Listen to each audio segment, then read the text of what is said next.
I'm Jesse Lubinsky, host of the Partial Credit Podcast, a part of the Education Podcast Network, just like the show you're listening to now. Shows on the network are individually owned and opinions expressed may not reflect others. Find other interesting education podcasts at edupodcastnetwork.com.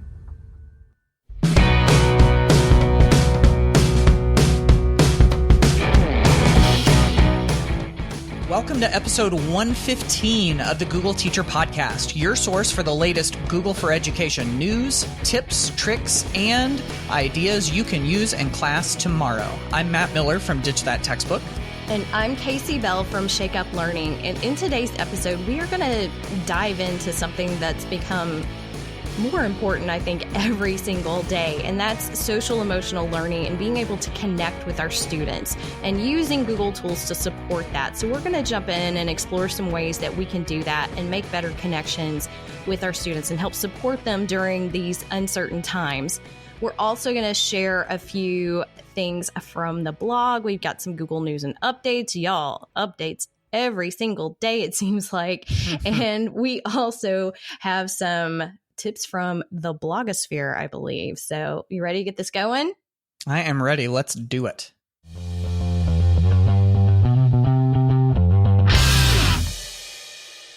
So there is kind of an overriding theme in our Google News and updates today, at least for a lot of it. And it has to do with, surprise, surprise, Google Meet. There are all sorts of updates to it as more and more people in the education world and beyond are using video calls and streaming and all of that. Though that's been sort of the focus, I think, of Google and its updates is trying to make sure that they're meeting the needs of people during all of the school closures and the quarantines and all. And so that's going to be a big part of the news and updates that we have for you today. And this first one is a pretty cool thing if you've ever tried to do audio and video over a video meeting. And so if you've ever tried it before, you may have noticed that sometimes you get choppy audio or choppy video if you try to share your screen and it's got a video on it or if it's got audio on it. And so Google has rolled out a new feature where you can present a Chrome tab. And so that means that within your Google Chrome web browser, you're able to present a single tab into your Google Meet video call. And it will take any of the audio and the video from it and present it in a more smooth, like high definition type of video. So what's neat about this is whenever you go to share your screen and you decide to present a tab, it'll show what's going on in that tab. And so you can click play on a video, you can play some audio, or of course, if your video has audio, any of those should play smoothly to the people that are watching. If you decide you want to switch between tabs, you'll get a little pop-up window asking if you want to present the new tab or if you want to keep presenting the previous tab and just click over to another tab. So you have the option to be presenting a tab that isn't even displaying on your screen, but everybody else is still seeing it, which is kind of cool. So these are all, this is one of those features that opens up some new options when it comes to teaching with Google Meet video calls. So that now if we do want to show students a video, if we want to play an audio or whatever, they're able to see it and they're able to see it a little bit more smoothly. And then, of course, when that's done in the video call, then we can have discussion about it right afterwards. So this will be a pretty nice feature. Yes, that's a feature that teachers have been asking for. In fact, I think I got the question the same day that was announced. And the only other way to do that was through casting, and it was pretty complicated and not something that every user can do or really should have to do that. So I love that Google is stepping up and making Google meet our needs a little bit better, and not just in education, but other ways too. So hopefully we're going to avoid the meat basket today, but there is another meat update. And this is one that has been bugging a lot of teachers as well. So they have now allowed you to set up a tile view inside Google Meet, where you can see up to 16 Meet participants at once in that layout. So that's going to let you see more of your kiddos at once. I don't know if you're able to connect with more than 16 at once. You're probably a lucky teacher if you can get all your kids on there at once. Yeah. But 16 is not probably your entire class, but that's still better. And I know that a lot of teachers were having to use a Chrome extension, I think it was called the Grid View Chrome extension inside Google Meet to make this work. So now they're at least embedding this inside the program. It looks like the rollout is starting on April 20th, which we have already passed, and should be completed by April 24th. So you should actually have it by the time this is released. If you're on a rapid release, a scheduled release, you may have to wait until May 1st to have this. So I know a lot of teachers will be grateful, and a lot of adults who are meeting this way as well. Yeah. This is really such a popular thing. And, related to this, I will throw one little thought out here that if you're meeting with your students in a grid view like this, where you can see, all of their faces or 16 of their faces all at once, I know a lot of teachers have had the tendency to want to take a screenshot of that, which is great. And then sometimes they want to take it and share it out on social media. So I'm going to be that guy real quick. And I'm going to remind you that you might want to be you might want to be careful about that because, sharing your students' faces out onto social media in public where everybody can see is a violation of lots of things unless you have releases from all of those students' parents. So, what sometimes people will do is they'll blur the faces or they'll put little emojis over the faces, different ways that you can get around that, or, just take the picture and keep it for yourself so that you can remember the time. So all good stuff. Let's go to another one related to Google Meet. It is the meat basket, Casey. It's like we're the butcher shop. Meat basket. We are. Yeah. I'm forever going to want to call it Google Meeting. Let's just call it. I just want to rename it Google. Come on. Google Meeting. Yeah, that's right. But you're adding a syllable, I don't know, but it's less confusing. Well, we'll keep considering that. So, I'm going to call them right now. Yeah, call them up on the Google phone. That's right. Everybody, Casey and I have this standing joke that we have that people seem to think that we have this phone that's like the bat phone that's connected to Google. And they're like, why don't you call up Google and tell them to make this change? And I'm like, oh, honey, it doesn't work that way. Sorry. Yeah. So anyhow, here's our third piece of meat. We're gonna switch over to Gmail with this one. So what Google has done recently is added integration of Google Meet into Gmail. And so once you get this, you're going to be able to start a meeting or join a meeting with a click. This will be in your left-hand sidebar under where the compose button is and your inbox and all of your labels and everything. And so you're able to click on that. If you want to join an existing meeting and they've shared the code with you, you can just type the code in and it'll take you there. If you want to start a brand new meeting, you can click that and it's just like going to the Google Meet page. And so that makes it pretty, really all it is it's just a couple of handy buttons so that you don't have to jump out of Gmail to go someplace. And so this one is kind of like the last one. Rapid release should be available if you should have probably already gotten it. And then with scheduled release, that one should be by the end of April. We're going to change gears. Yay. We're going to stop talking about the meat basket and we are going to look at something fun. So this is from Google Arts and Culture, and it is in honor of National Park Week. Yay, Google Arts and Culture. Yay. Yay, Google Arts and Culture. Yay. We can't go to any parks right now. So this is actually very timely, I think, because we need the escape. We need to be able, even virtually, to escape and get outside and explore the world that we have at our fingertips. And this is going to allow you to explore some of the national parks. And it's a collaboration with the National Park Service that takes you on guided tours narrated by park rangers. So you can go to, and y'all forgive me if I pronounce anything wrong here, but the Kenai Fords, Hawaii Volcanoes, got that one right, Carlsbad Caverns, Bryce Canyon, and the Dry Tortugas. And you can also visit the historical sites that have never been available before, like Eleanor Roosevelt's woodsy home in Hyde Park, New York, or Thomas Edison's camping sites, which is really interesting. I had no idea that we even knew where he went camping. So more than 100 street view historical tours to choose from, and collections that let you discover Native American craft work or fossils from archaeological digs. So lots of great stuff in here. I did watch the short little intro video on this, and it was pretty mesmerizing. And in fact, the sound and the high definition quality of the video were incredible. So I really think they have kicked things up a notch. So if you need an escape, or if you want to give some suggestions to your students and families, maybe they can go explore. If they can't go camping right now, maybe they can go virtually and explore some of these amazing national parks. Yeah. And I just noticed that Grand Canyon is part of this, and you can go virtually hike part of the Bright Angel Trail, which is one that my family and I have been on. So I'm going to have to go check that one out. So if glamour camping is glamping, then is virtual camping, like we're talking about, is that vamping? I think that means something else. Oh no, does it really? Are we going to have to cut this out? I don't think it's bad. No. Okay. No.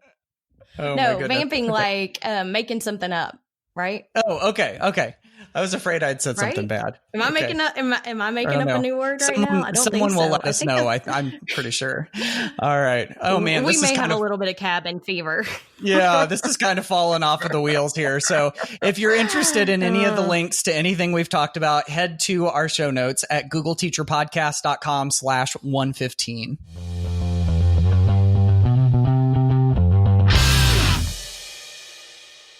Okay, y'all, while we're putting away the meat basket, let's talk about our featured content, which is really at the heart of connecting with students.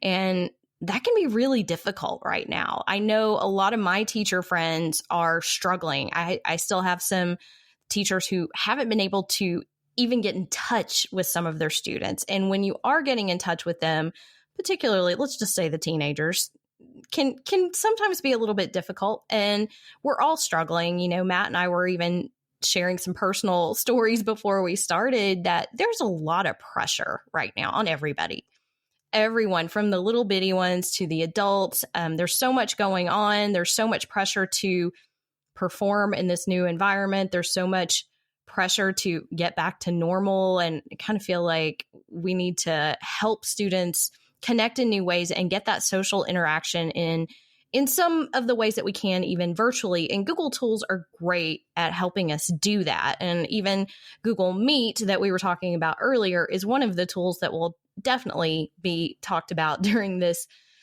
episode. But we want to encourage that connectedness. You know, the kids are connecting without us, that's for sure. I don't know how many of you have learned a TikTok dance during this time period. I know I've learned a few. I'm not posting them, don't worry, but I have learned a few. But we're connecting, we're exploring. And to be honest, I'll tell you, TikTok is my stress relief, because when my mind won't let go of all of the issues and the stress and the problems that I'm facing or that everyone else is facing, I'm like, I got to tune out for a few minutes and laugh.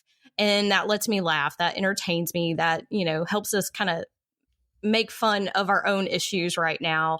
And our kids are doing that in different ways, but we also want to make sure that we're connecting with kids and families. You know, I feel like our relationships with families has changed during this whole remote learning time. One of the first tips that I learned from Jennifer Pearson back in my interview with her several weeks ago, she was the teacher who evacuated from China. So she was kind of a few weeks ahead of us. And she said to post a good morning video, you know, just for the kids to see your face, just for them to know you're a real person, you're still there, you're there to support them, just being able to post that. A lot of schools are not necessarily allowing us to act or interact online in a live video format, but if they'll allow you to post your own video, whether that's a lesson or just a check-in, you know, hey, here I am.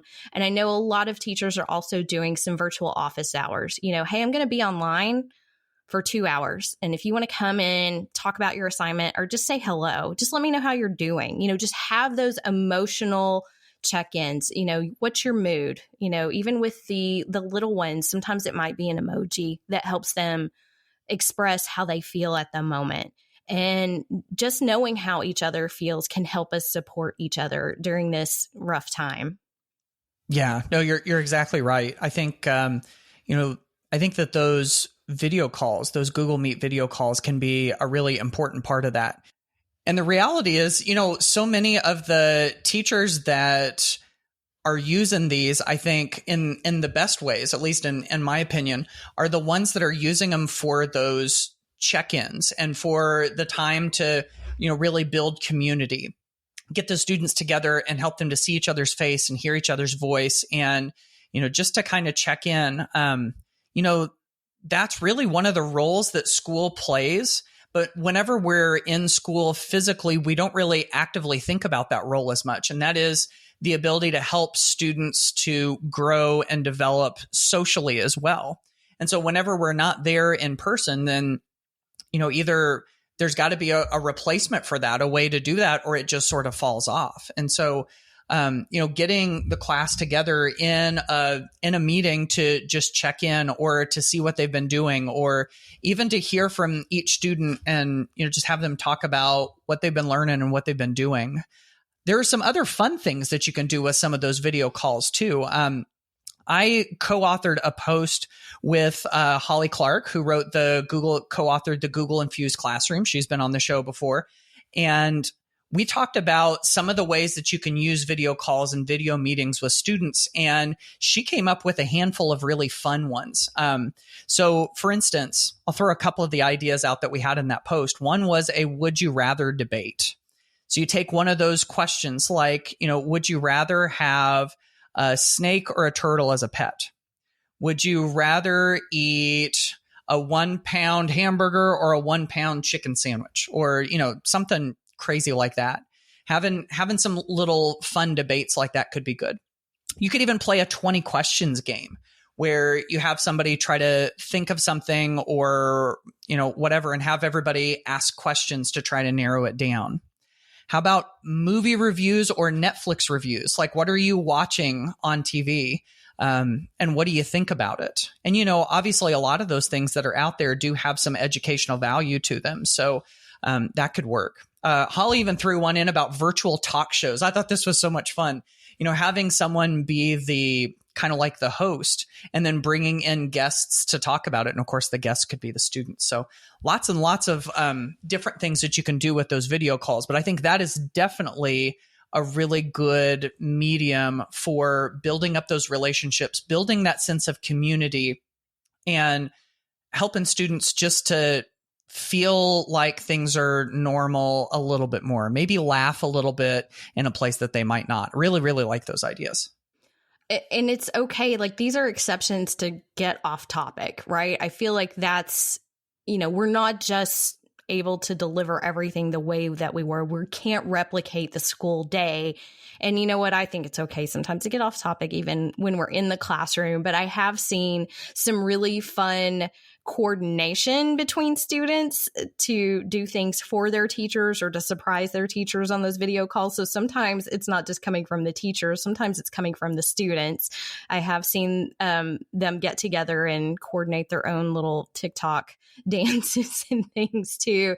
In fact, my best friend said that was a reward. She would agree to let them do a group TikTok dance. I don't know if it was actually posted, but just to let them do that if they did the other things that she was asking for. It was a little bit of a bribe, but you know what? I get it. It's a stress relief, and it is connecting. You get to know your kids on a different level when you do these things. And, Matt, that's not so different from what we talk about during whatever the normal used to be, that building relationships has always been the number one thing that we can do to help our students, to support our students, and to increase learning and engagement.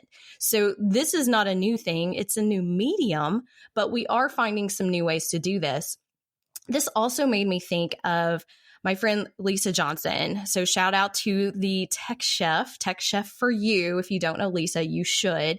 She did a guest blog post for me and was on the Shake Up Learning Show podcast a few months ago, where she shared a lot of different Google templates and trackers that I love in Google Sheets. And so I thought of a couple of different ones that she had in that post. And one of them is a gratitude and mood tracker. So it's in Google Sheets. And all it does is ask for, the date, the mood in the morning, the mood in the afternoon, and then kind of that quick daily gratitude journal, just a few phrases, sentences, or whatever to help us stay focused on the positive things. And it's great. She has this template ready to go. I'll have a link back to that post in our show notes. The other one is a mood and health chart, which can actually be really useful right now too. So this one has date, mood, sleep, how much sleep you're getting, water intake, exercise, listening to music, getting outside, doing all those things that just kind of keep not only our mood in check, but also when we're experiencing this cabin fever thing and quarantine, getting outside and exercising and doing some different things. So I think these are great. I do think they are probably more designed for older students at first glance, but you could easily adapt this. And even with the little ones, I feel like we could have, say, a Google form with some emojis. Like, what's your mood right now? How do you feel right now? Do you feel the smiley face? Or do you maybe have some tears? And, there is that pressure point that I think a lot of us are hitting with this, that we don't even realize how we feel until someone asks us or someone close to us has that conversation. Are you okay? And a lot of teachers I know that are doing attendance right now, and a lot of schools are using things like Google Forms, but not just, hey, are you here today? Did you do your work? Or, or some kind of reflection question, but add that little check-in question. How are you doing today? How do you feel? Is there anything wrong? Is there anything I can help you with? Just having those conversations, giving a child that opportunity to respond in a private format, having that check-in so that you can find out what's really going on, because we don't know. We can't control what's happening in the home. And I know a lot of teachers are really worried about some kids right now, some kids that we haven't seen in weeks that depend on the comfort and safety of home. Can we even get in touch with them right now? Can we get that information from that student and just have that check-in and find out how they're doing? Yeah. I think that's so good. You were talking about the trackers and how those might be adapted for younger kids. I could even see it being put into a slide and, having them drag a circle or an outline around the one that they're feeling, and, maybe have them throw a comment or, type in the speaker notes or something, what their thoughts are and all of that. So yeah, there's a lot of things that we can do. I wanted to throw a couple of kind of quick hits in as we wrap this up, for some other things that you can do. I really feel like Google Slides is a very fertile ground for being able to do some of these connections and some of these check-ins and some of this, emotional well-being stuff. And I think really two of the features that Slides has that really fits with this. One of them is the webcam, is the ability to insert a picture through the webcam. And so in that case, you take a picture of yourself, and not necessarily like to say how you're feeling, but maybe to say what you're doing or to show your surroundings or show a picture of something cool that you're doing. Snap a picture with your webcam, or even just, pull one off of your cell phone and stick it into that slide. And if students are able to create slides like that to show kind of like, what is my current status? What do things look like? It's almost like a way of recreating something like Instagram. Instagram, we share pictures of what's going on with our life. Instagram might not work in the classroom, but sharing a slide with some text that kind of describes what's going on could fill that same thing. I think as far as the Google form goes, Casey was talking about this earlier. You could do a simple well-being check with students and just ask them. You could set up a real simple Google form that's, just ask what's their name, how are you doing, and maybe a bigger text field to describe. And that Google form of course, is pulled into a Google Sheet where you can see it. But even within the settings of the Google form, you can set it up so that when students complete it, it sends you an email. And so you could even see whenever a student does one of those sort of well-being check-ins, you could get an email immediately and see what they have to say and then just follow up with them. Another way that this could work too is if you use Google Classroom, you could always create a non-graded Google Classroom assignment asking the same question. How are you doing? And whenever students complete it, either with a Google form or not, then you have the ability to use the private comments and follow up. So now you have this built-in communication tool that would let you go back and forth. So I think that could certainly work. Even if we go with the tools that are outside of the Google universe, but that connect well with Google Classroom, there's a couple of them that come to mind for me. One, of course, is Flipgrid. Flipgrid is so good for recording little short videos. Students can do those check-ins. You can give them some fun prompts. You can even have them record little videos of them and their pets or them and their family. I had a friend who did a prompt with students where if they could pull in their family, she gave them a couple extra credit points or something. So that's fun. And then you've also got something like Pear Deck, which makes your slides interactive. Pear Deck has this student paced mode where students can go through the slides and interact with their slides on their own time.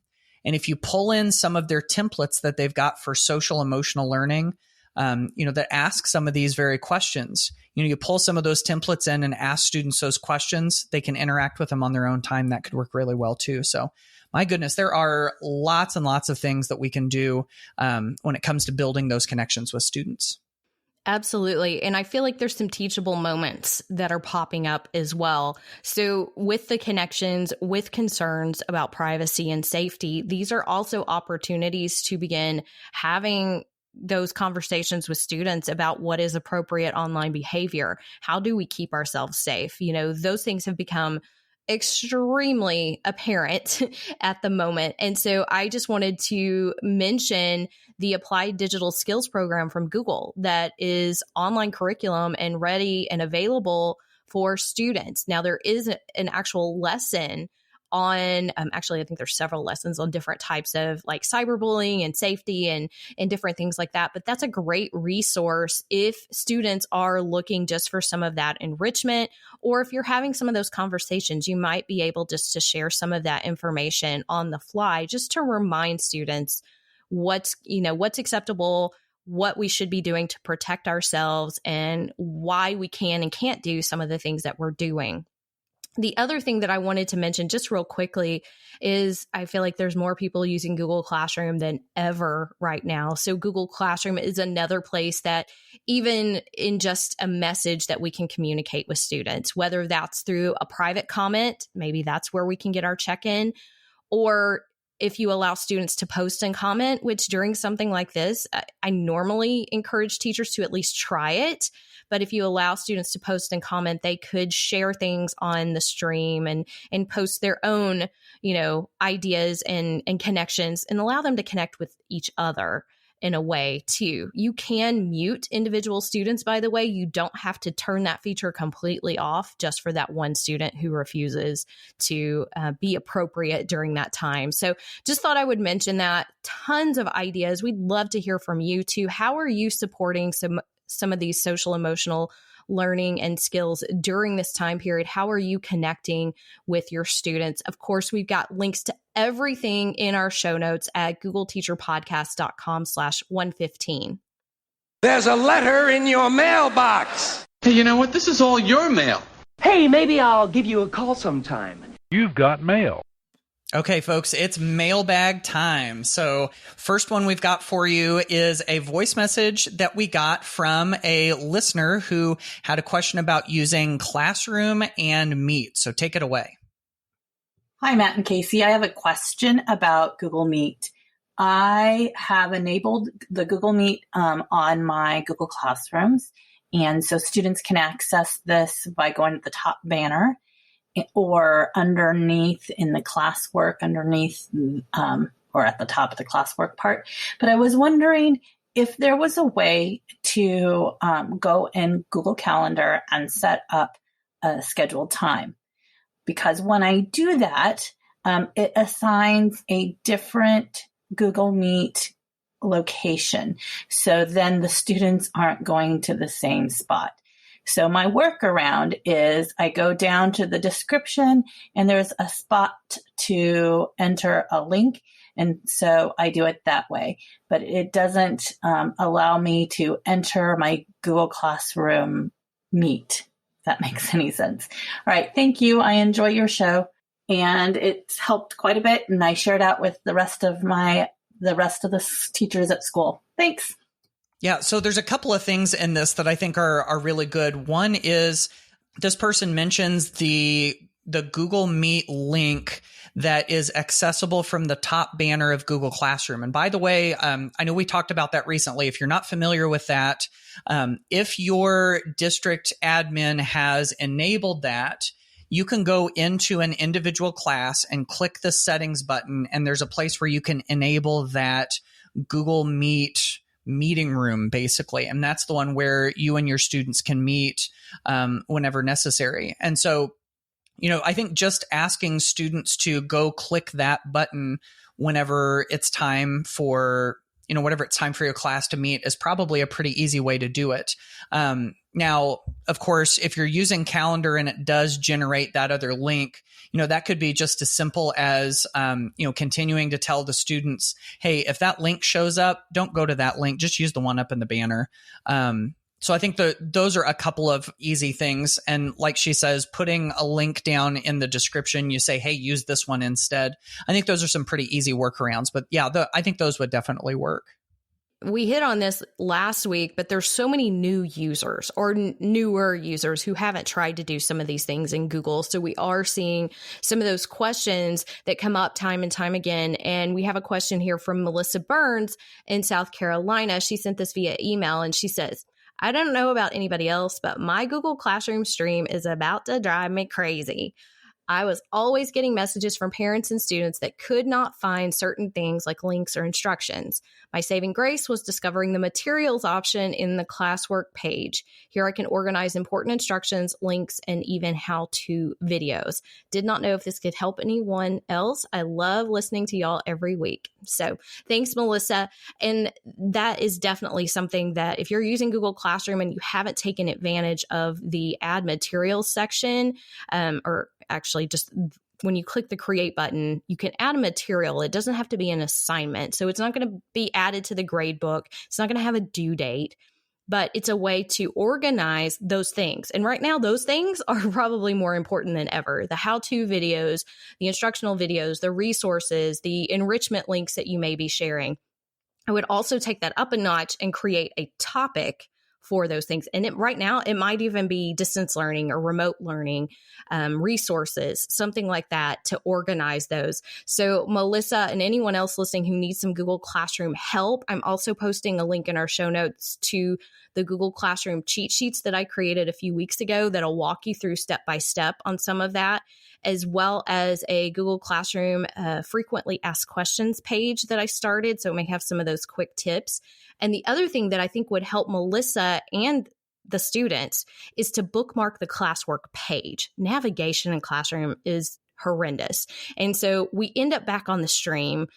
Most teachers I know don't like the stream. They don't like the way it works. You can customize that, by the way, and not have to see everything there. But we spend the most of our time on the classwork page. Just bookmark the classwork page when you're there. I put it in my bookmarks bar, and I have a little video that will show you how to do that so that you're not constantly just clicking back and, I got to go back to classwork.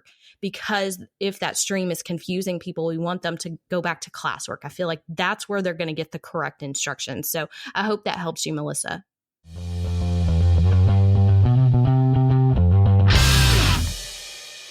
All right, let's jump into the blog. So Matt and I are creating quickly and almost daily. So we have a lot of things to share with you and a lot of links that will be in our show notes for you. So one thing I wanted to mention, I am doing a free webinar on May 1st for school leaders with a focus on schools who are using G Suite and how we're going to lead the new normal with a framework for digital learning, how we are going to survive this, first of all, but how we are going to take the skills that our teachers are learning right now and use that momentum to move us into the next phase.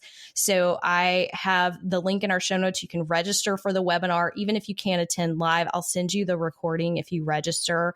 I also have that Google Classroom FAQ that I mentioned earlier, as well as a new podcast episode with some productivity tips on how to work from home and get things done. I'm a kind of a productivity geek. I read a lot of different books. I use a lot of different tools. And so I'm just sharing all of that and how to set some goals and make those goals happen while you're stuck at home. And then I've also curated a page now where you can get to all the Google templates in one place on Shake Up Learning. And just to clarify, for school leaders, I do intend this audience to be principals, superintendents, tech coaches, directors. All of that is fine if teachers want to attend, but the audience is actually going to be for those decision makers. Yeah, this is good stuff. I was just telling Casey off air that this school leaders webinar that she's doing, I'm not seeing, of course, there may be some that are somewhere, but I'm not seeing anybody really doing this. So if this is your role, or if you've got a school leader that you want to, make sure that they're doing the right stuff, I would definitely highly suggest that webinar. That's really good. So I've been sharing a couple of new resources too. For instance, I know we've had Lisa Highfill, who is one of the co-creators of HyperDocs, on the podcast before. And of course, HyperDocs is a really great way to organize your lessons, especially during remote learning. And so on the Ditch That Textbook blog, I just recently put up a post about the Explore, Explain, Apply framework, which is a small subset of what HyperDocs uses. And I tell you what, this is a really helpful way to wrap your brain around how to write lessons, how to create lessons during remote learning. And so, we've got templates and suggested tools and a whole bunch of examples there. Then there's also a post about online whiteboard options. I had somebody email me recently and said, hey, I want to do something with my whiteboard, or like something like with my whiteboard. What do you suggest? And I thought, hey, I could write a whole post about that. So there are examples of, if you want digital whiteboarding tools, we've got a whole bunch of those. If you're looking for an app that kind of mimics the idea of whiteboarding, there's that. And then there's even a couple of options for actually recording a real whiteboard and using your phone as a document camera. There's just all sorts of really cool stuff. And then, of course, there's the Ditch That Textbook e-learning resources page, where we're constantly adding new resources that you can use. And I've got this post called 70 e-learning activities, templates, and tutorials that you can definitely come back to over and over again as you're planning those lessons. So if you want to get to any of that good stuff, head to googleteacherpodcast.com/115.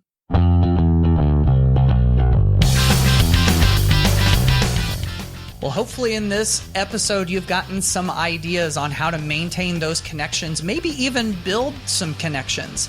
I hope that you're finding a sort of a new version of normal and are starting to settle into it. And, hopefully some of these ideas will sort of support you and your students as you're doing that. We love having you as a listener to the podcast. And if you haven't subscribed to the podcast, that makes sure that you don't miss anything. And if you are a subscriber and you like the show, if you haven't had an opportunity to, we would be thrilled and honored if you told somebody else about the show. That's the best way to get the word out. So if you get an opportunity to do that, we would really, really love it. Thanks so much for listening. Continue to share with us. We want to know what's working for you. So that'll do it for this episode. And we'll see you on the next episode of the Google Teacher Podcast. Bye, y'all. Thanks for listening to the Google Teacher Podcast. Never miss an episode by subscribing wherever you listen to podcasts and by visiting our website, googleteacherpodcast.com. Join the conversation on Twitter by using the hashtag GTPod. Until next time, keep harnessing that G Suite power, and may the Googles be with you.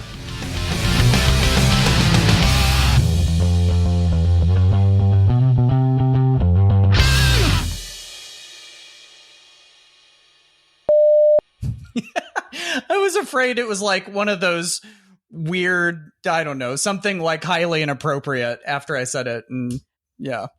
Well, just- no, and then I was like, well, I don't even know if that sounds, like sometimes you hear a word and you're like, now it sounds funny. So to vamp is to attach a new upper to a boot or shoe, to repeat a short, simple passage of music. Okay. Or to blatantly set out to attract. So I may have been completely off. I'm sure somebody will let me know. Oh, wait, let's go Urban Dictionary. Let's see what the Urban is. You could probably do use of a phrase through. Go ahead. I was going to say, you could probably do any of that stuff while you were virtually camping, Yes. Or maybe I'll just submit it to Urban Dictionary and make it a new word anyway. Virtual camping. Yeah. There you go. Oh, man. We are getting a little bit loopy, aren't we?